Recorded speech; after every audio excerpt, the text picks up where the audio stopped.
Oke, teman-teman, kita lanjut ke materi berikutnya, yaitu antena linear dan turunannya. Jadi kalau kemarin kita sudah sedikit menyinggung mengenai macam-macam antena susunan ya, salah satunya antena linear, biasanya terbuat dari kawat atau batang konduktor tipis dan terbagi menjadi dua buah macam ya. Yang pertama antena resonan atau disebut juga dengan antena gelombang berdiri. Kemudian yang B antena non resonan atau gelombang berjalan. Jadi ada antena gelombang berdiri dan antena gelombang berjalan. Oke. Nah, pertama kita akan membahas mengenai antena gelombang berdiri. Jadi contohnya yang paling umum, paling sering kita temui adalah antena dipol. Jadi kalau antena dipol itu pergerakan gelombang elektromagnetiknya bisa disebut dengan gelombang berdiri. Seperti yang teman-teman lihat ya, sebelumnya pernah kita pelajari baik dipol setengah lambda maupun dipol seperempat lambda. Kemarin kalau dipol seperempat lambda artinya panjang L-nya adalah setengah lambda. Ini ya, kemarin kita belajar antena dipol ini yang sudah pernah kita bahas, dimana dari positif menuju grounding atau menuju negatifnya. Kemudian kalau untuk setengah lambda pasti seperti ini ya. Setengah lambda itu kan dia terdiri dari, kalau nggak ya satu bukit ya satu lembah ya. Jadi setengah hanya setengah dari panjang gelombangnya. Nah kemudian kalau yang ini tadi seperempat lambda, maka total L-nya adalah setengah lambda, dan ini adalah yang setengah lambda, maka total L-nya adalah lambda. Jadi kalau lambda kan berarti dia kan terdiri dari satu panjang lambda di mana ada satu gunung dan satu lembah. Artinya dia memiliki dua buah nilai magnitude ya, sehingga menjadi dua buah gunungan seperti ini. Dan beberapa contoh lainnya ada yang 5/4 lambda, kemudian ini yang ganjil ya. Kalau ini kan yang bulat bilangannya. Nah ini kalau 2 lambda berarti kan dia, kalau 2 lambda kan ya berarti kita bicaranya dua buah lambda dalam satu antena dipol.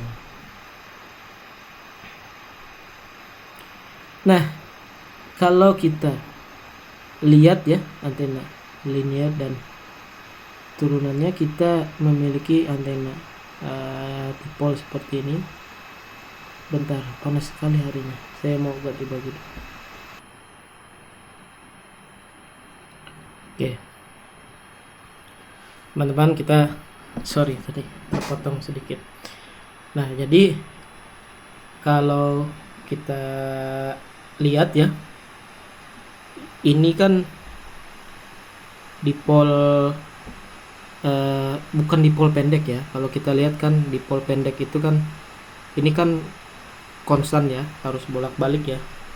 Kalau dari antena itu kan dipol ini kan arahnya kan current ya, arus current. Nah makanya ada nilainya rendah, kemudian ada nilai tingginya. Kalau ini kan dibolak-balik ya, bisa aja dibolak-balik, jadi terdiri dua buah lambda ya. Oke.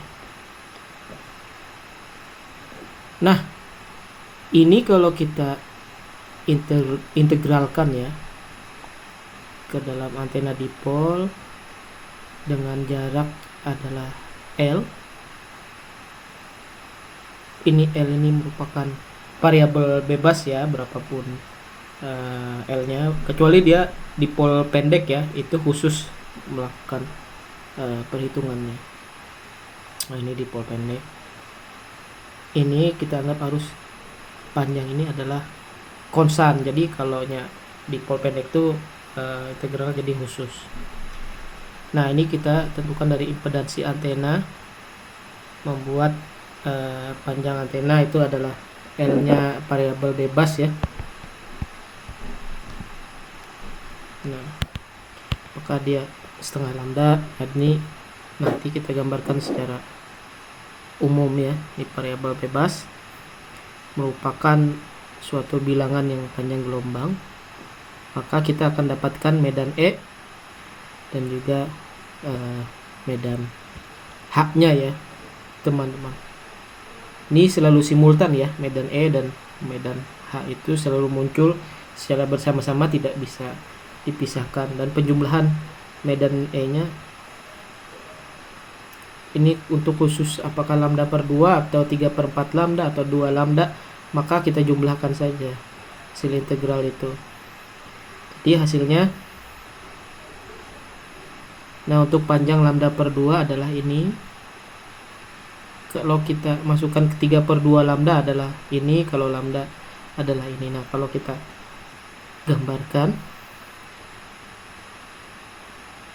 ingat theta itu adalah vertikal ya, theta vertikal. Di theta sudut vertikal. Jadi pi itu adalah sudut lingkaran azimut atau horizontal ya. Kalau dalam lingkaran bola ya teman-teman, dalam sudut konteks pi berarti dia omni ya, lingkaran. Nah makanya gambarnya kira-kira seperti ini untuk yang L setengah lambda ya, untuk antena dipolnya, dengan sudut yang dihasilkan adalah 78 derajat. Jadi dia membentuk omnidireksional pada segala arah. Ini dalam hal ini kasus lambda setengah. Jadi kalau lambda setengah kan kita bisa lihat ya dari grafiknya ini. Kalau setengah lambda, maka dia akan ada titik maksimum dan minimum. Nah, ini sudut yang vertikal ini ke antena dipol. Arti kata ini sebidang dengan bidang linearnya. Jadi horizontal pi-nya tidak digambarkan karena kita tahu ini pola radiasi dipol ya seperti ini. Jadi ini kalau dilihat dari atas kan lingkaran, kalau dilihat dari samping maka dia berbentuk donat seperti ini. Kalau kita lihat membandingkan lambda per 2, 3/2 lambda. Nah, hasil integral dari yang tadi ya, dari 0 sampai 10 derajat. Nah, integral ini. Nah, untuk berbagai koneksinya, maka kita dapatkan gambaran seperti ini. Ini untuk lambda per 2.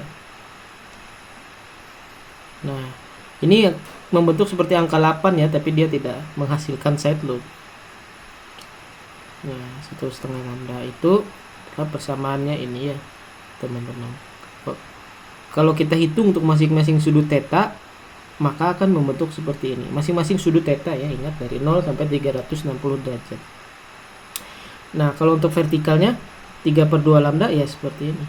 Nah, kalau kita masukkan ke dalam 3/2 ini masing-masing sudut theta itu, maka akan membentuk pola radiasi seperti ini.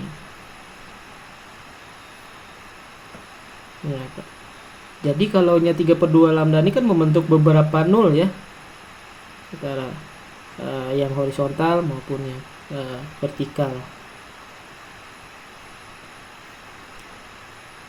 Jadi ada nol ya, antara horizontal dan vertikalnya ada nol. Bisa sih dicari secara matematiknya, kita tentukan dari eta berapa gitu, misalkan ada suatu theta berapa dengan persamaan ekosien ini, kita bisa menentukan maka theta-nya adalah 0 ya, gitu ya. Jadi dalam kuadran 1 ini dia punya 1 0 misalkan. Nah, di kuadran 2 dia ada sudah tertentu. Jadi ini gambarannya adalah efek side loop yang dihasilkan. Misalkan kita bagaimana kalau yang 1 lambda? Nah, kita naikkan lagi 1 lambda. Kalau tadi setengah lambda, ini kita kuatkan. Nah, kita kembalikan. Nah, ini lebih tajam ya. Kalau ini tadi 78 derajat, kalau ini lambda per 2, kalau yang lambda adalah 7 derajat. Nah, kira-kira seperti itu ya teman-teman, terkait dengan gambaran pola radiasi. Jadi ini beamwidth-nya lebih menyempit ya, karena bisa teman-teman bandingkan dari gambar sini ketika dia posisi